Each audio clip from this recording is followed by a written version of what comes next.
Welcome back to Peas in a Pod listeners. We are here about halfway through the conference finals, Eastern and Western.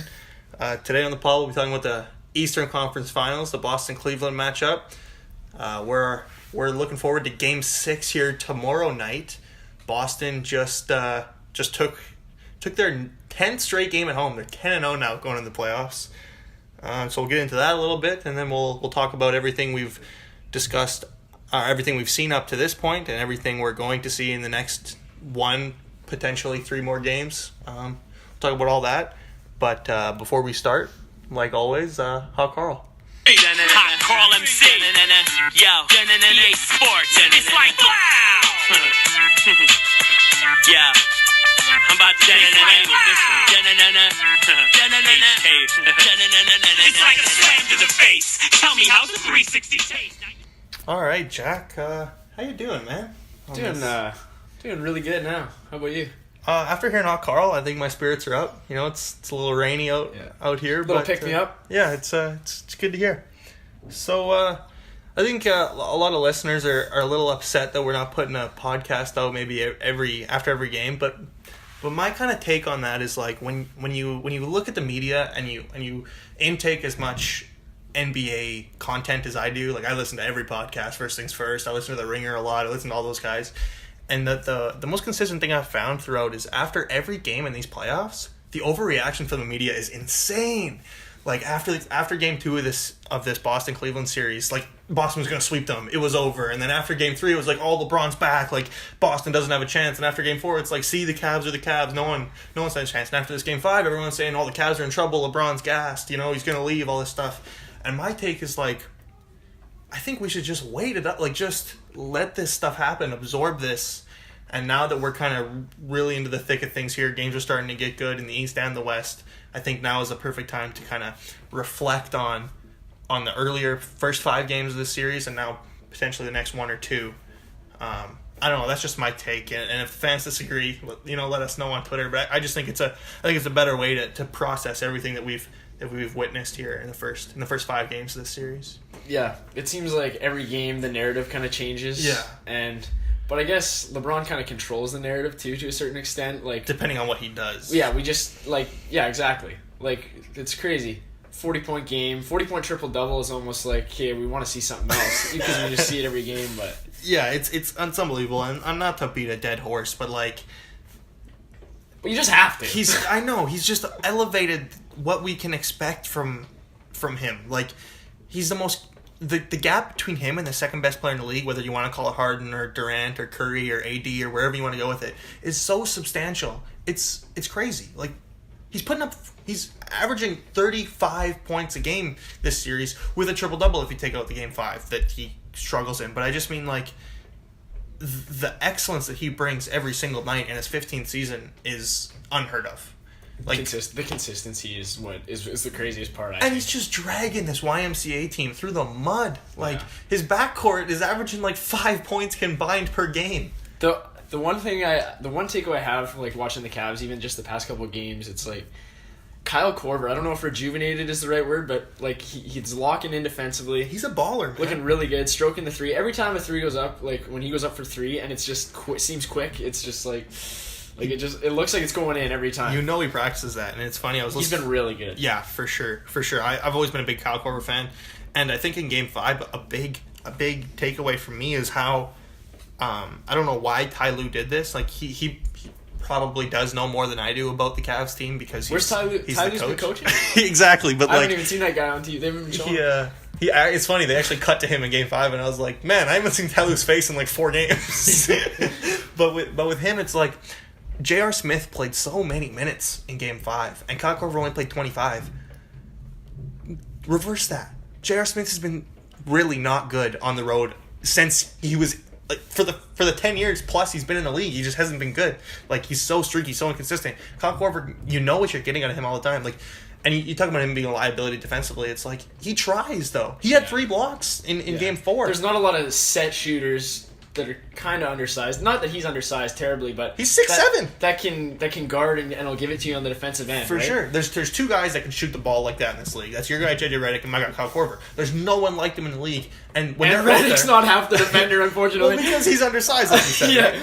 But I just mean when they're out there, it's they force such a gravity on the defense. Like everyone's so like stuck to them all the time. It just opens up the floor for everybody else. So to have him out there, and he's not going to make a bad play like J.R. Smith will. When J.R. Smith puts the ball on the ground, my heart stops. I'm like, give it up. Yeah, but the one thing that J.R. Smith has going for him, though, if he is contested and they're all over him, it's not going in 90% of the time. At home, though. Like when he's contested, I'm like, why are you contesting that guy? Like, if you don't contest J.R. Smith, he'll probably miss like 9 times out of 10. But if you do contest him, it's almost a guaranteed make, which is the real scary thing. Yeah, he's a lot of fun. Like, the only thing is though, the reason you got to play him more is because Korver's like 38, and you said the other day, I thought it was pretty interesting how if it's too bad Korver wasn't 25. I know and that's the thing. Maybe that's what I was saying. Maybe Ty Lue knows more than I do. Like maybe Ty Lue knows that to maximize Kyle Korver's ability, he can only play 25 minutes kind of thing, fresh. Or else he runs out of gas. Right? Maybe that 25 to 27 minute mark is kind of his threshold, and maybe that's why he doesn't play that much. But if it's anything other than that, I gotta have him out there.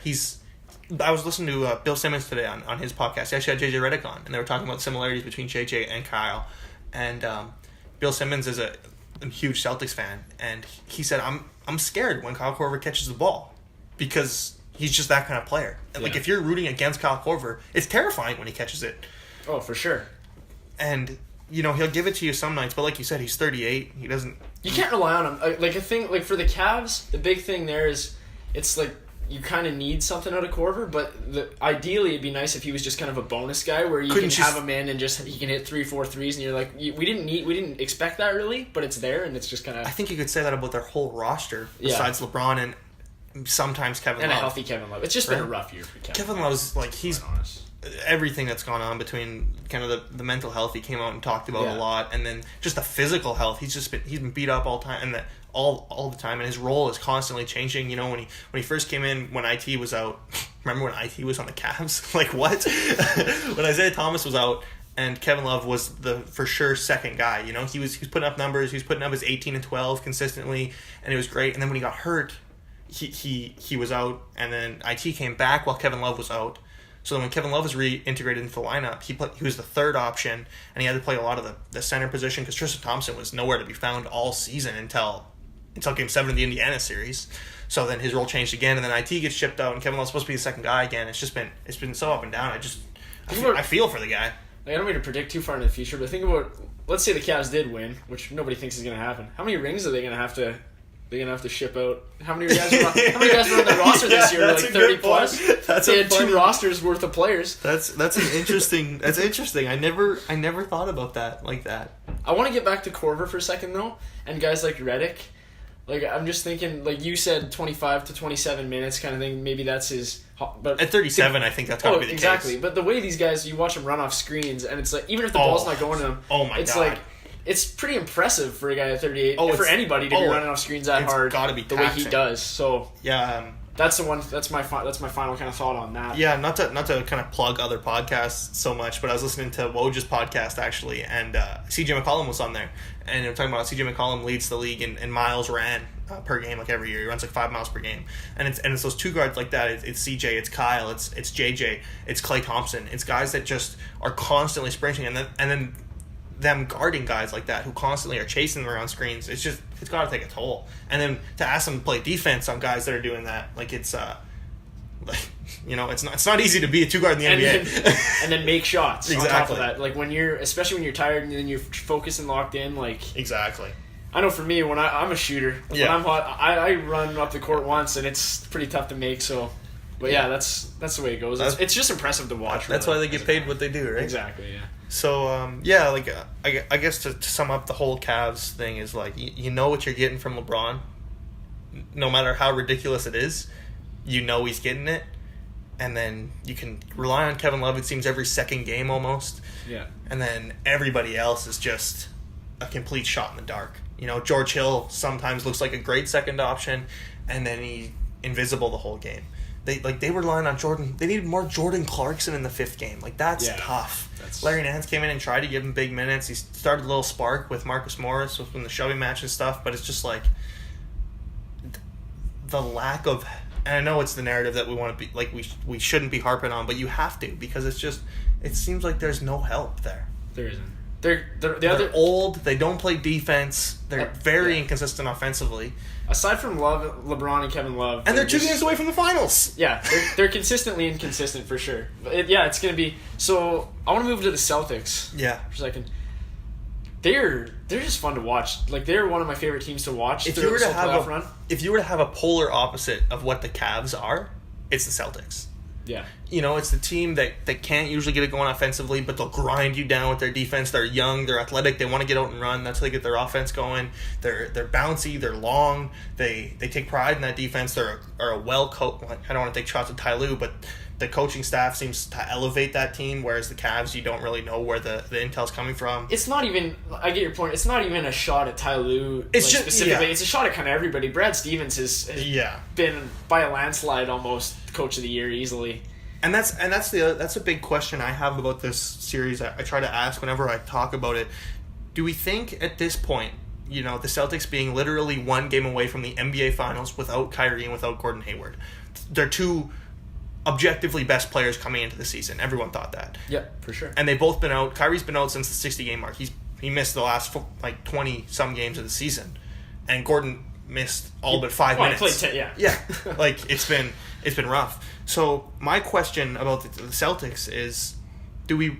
And like I said, I love Brad Stevens, and I've been on that train since beginning of this year. Do we think that this is all Brad Stevens' genius, or do we think that we're maybe underrating the talent of these players? We're talking about Boston not being such a talented team, but I mean, maybe Jaylen Brown and Jason Tatum and Al Horford and Marcus Morris and maybe Rozier and Smart, like, maybe those guys are actually hoopers. And not to say that they're not, but they, like, I don't want to say we're giving Brad Stevens too much credit, because with a roster like this, I don't think we can. But maybe his roster is not as bad as we think, or as we perceive it. I think maybe it is a touch of both. Like, he's obviously a phenomenal coach, and I think at the start of the year it was easier to kind of say that. Like, when Kyrie and Hayward both were out at the beginning, it was like, wow, Brad Stevens is a phenomenal coach, and we still all feel that way. Yeah, but especially recently, like, we've realized how good Tatum is for 20 years old, and so good, and just turned 20 in March. And Brown, and we kind of know what we're gonna get from them. They're athletic, they can both shoot it. Like, they're really fun to watch. But for me, the guy that's kind of overlooked that I really enjoy, and lots of people are even kind of overhyping him, that, I don't know, like Al Horford, like, he has been phenomenal. Dude, he's been a killer. So he puts up, let's say, 18 points, 7 boards, something like that a night in the playoffs. Yeah. But that's nowhere near measuring his impact of what he's actually doing on the floor. Like, defensively, he's obviously their anchor, and offensively too. Everything runs through him. It seems like like we talked about gravity on the perimeter for Kyle Korver and guys like that. The gravity that he has inside when Tristan Thompson's not in, when there's no one to guard him, everyone just sucks in. And he's such a good passer, like a post passer, that he's hitting these young kids who are just rising up and shooting open jumpers. Right? I think he's an extension. I think it's fair to say he's an extension of Brad Stevens on the floor to an extent. Like, he's got that presence, because he's not a point guard, which we don't usually see, which I think makes him so special. Like, him and Draymond Green are the only 2 guys that I can think of in the league. I was going to bring that up, actually. If there was somebody that was close to what Draymond can do for a team defensively, it is Al Horford. Yeah, and I think that's kind of same kind of player. It's funny to say and then think and look at them and the way they play. They're very different, like almost polar opposites. The way that Al Horford, you get really weird. Like, he got an N1 yesterday and flexed and stared down Tristan Thompson, and I was like, is Al Horford flexing right now? Like, that's kind of like, it's personality wise couldn't be more different players, but what they bring to their respective teams, I think, is very similar. I think you hit it on the head with that. I think they're both kind of ugly to watch offensively. Like, it's just kind of like, oh my god, like they'll shoot a 3 and then it'll go in and be like, oh my god. Yeah, Al Horford's a better. Just go get a steal or something. Al Horford's a lot of. I would say what Al Horford is lacking defensively that Draymond brings, he definitely brings offensively that Draymond is lacking. Right? Yeah. I guess, like, to finish that point off, I think Draymond is maybe a touch better defensively, but slightly worse offensively. Al's probably a bit better offensively, slightly worse defensively. Yeah, I couldn't agree more. So it kind of balances out there. Yeah, and I think we are underestimating Jalen and Jason like quite a bit, just the wing guys. But I think we are overestimating Scary Terry a little bit because he's got the name and because I don't know, man. Terry Rozier. For those who don't know, Terry Rozier is my cousin. He just dropped the E. He dropped the E. Yeah, he just changed the last name in Jack's name. But other than that, they're in my household, when the Celtics are playing, Scary Terry's on. It's like my dad will be like, "Oh, good old cuz is playing it." And he sit down and watch the game. It's kind of funny. Yeah, I just mean if he does end up signing not signing his qualifying offer and going to Orlando or Phoenix this year.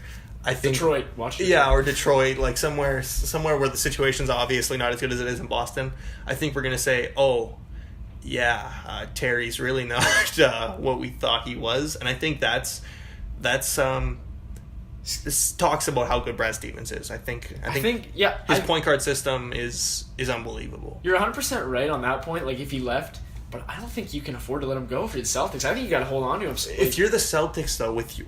We talked about how Kyrie and Tatum and Gordon Hayward aren't there. Looking forward, I don't think you can have Rozier, Kyrie, and Smart all under contract with the rest of that team. That's 3 point guards. For me personally, I like Smart, but it bothers me that he takes 15 shots a game and misses 13 of them. Yeah. But I think let's say, for example, let's say the Celtics make the finals. Are you shipping Terry? Are you not trying to keep Terry around then? I think ideally that's a factor, isn't it?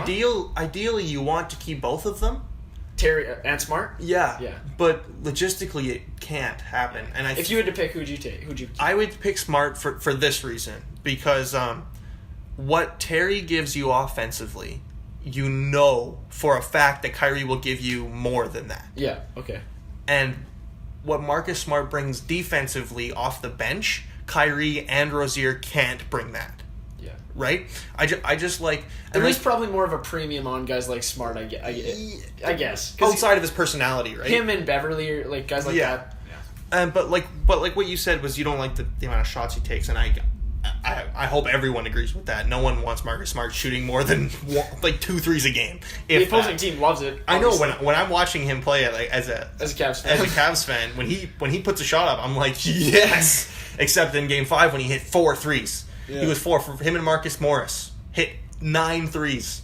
Yeah. That ripped my heart out. Was it Marcus or was it Markieff? Do we know? Yeah, we don't know. I think when one gets tired, the other one just puts his jersey on. But like I was saying about Rozier and Smart is that when Kyrie is back and Kyrie takes the minutes that Rozier and half the Smart are playing, I don't think Smart's going to have the amount of court time that he has when Kyrie's healthy because there's just not a guy that... I don't know if you want them both on the court at the same time. But I think Marcus Smart's a great guy to bring off the bench. Maybe like Kyrie, take him out earlier in the first and let Marcus finish the first and start the fourth and things like that. But yeah, I would just keep Smart, but I definitely am not anti Terry Rozier. I could definitely see why people want to keep him. I just think he's a more inconsistent player and doesn't give you what Marcus Smart can give you. No. Yeah, there's no doubt about that. And doubt. Again, talking about, I listened to JJ Redick today, and it's in my head, and how Bill Simmons asked him if what makes Marcus Smart different. Is there certain things that we can't see to the naked eye that Marcus Smart does that we can't see?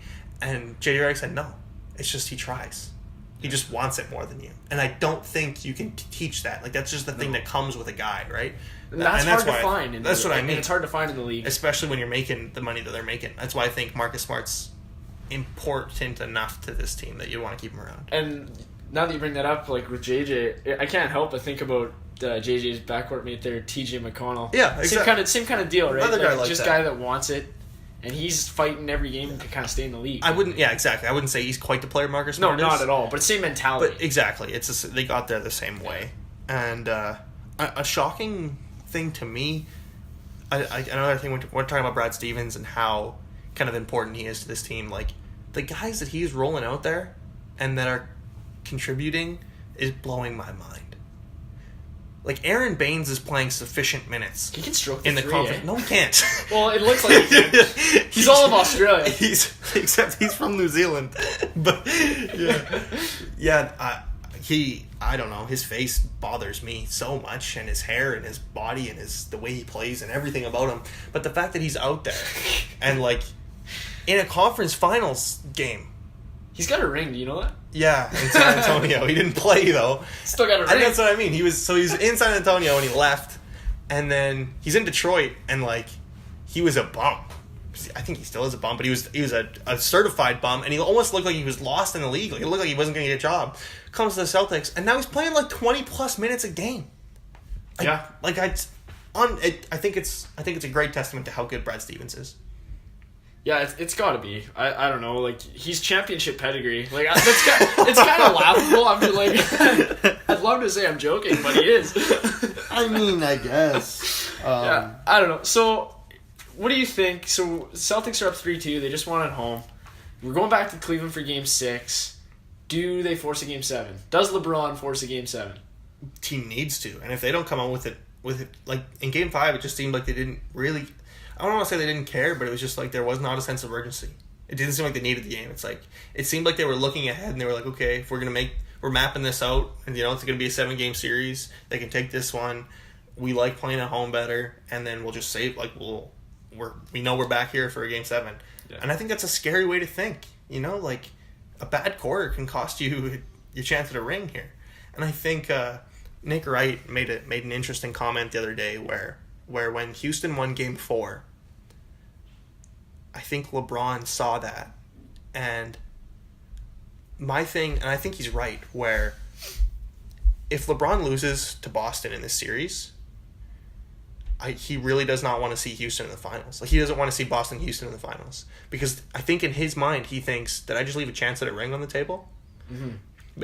I don't know how true it is, literally or in their heads, but I think the Cavs feel they have a better chance at beating Houston than they do. I think everybody feels that way. I think they just match up better. There's just less firepower, I think. And Harden and Chris Paul are choke artists, but that's for the next pod. Have they not killed that narrative yet? Yeah, that's for the next pod. You're right. That's for the next one. So you think they're going to force Game 7?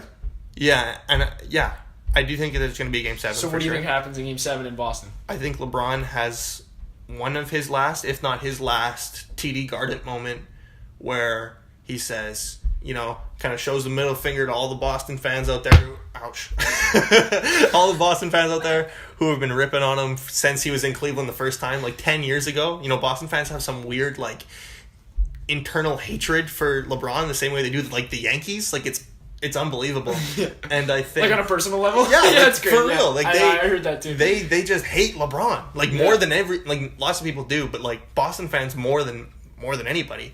So I think he goes into Game 7, rips their hearts out. Boston will be 10-1. Gets to his 8 straight finals. Yeah, gets to his 8 straight finals, and then I don't know. See what happens. Yeah, like that's what I mean. I think Cleveland's going to come out in Game 6. They're going to need that. They need that game. Like, they literally need that game more than anything else ever. Like, that's the most important game of the season. Until Game 7. Yeah, exactly. But you need to get to that point, right? Yeah. For sure. And then I think that's what they're going to be thinking. Anything can happen in Game 7. Yeah. That was their mentality when they were down 3-1 against Golden State. Hey, anything can happen in Game 7. Yeah. And I think that's. I don't know. That's the way I want it to go. If you were to ask me, Boston could just blow them out in Cleveland. Like, it's been so back and forth, up and down. This team's come out and killed, and then come out and looked like they shouldn't belong, like they don't belong. And you can say the same thing for Boston, though. Like, at home, they look like easily the best team in the East, and then on the road, they look like a bunch of 20-year-olds playing ball for the first time, which they are. Yeah, they look like themselves. Yeah. Yeah. So yeah, I think LeBron has his TD moment, like another great moment in Boston, and then they'll be in the finals. What do you think? I think that Cleveland's probably going to win Game 6, obviously, at home. I just think LeBron's going to do his thing. Somebody will step up. They're at home. J.R. Smith plays shots in Cleveland, yeah. If they contest JR, he'll probably get like 20.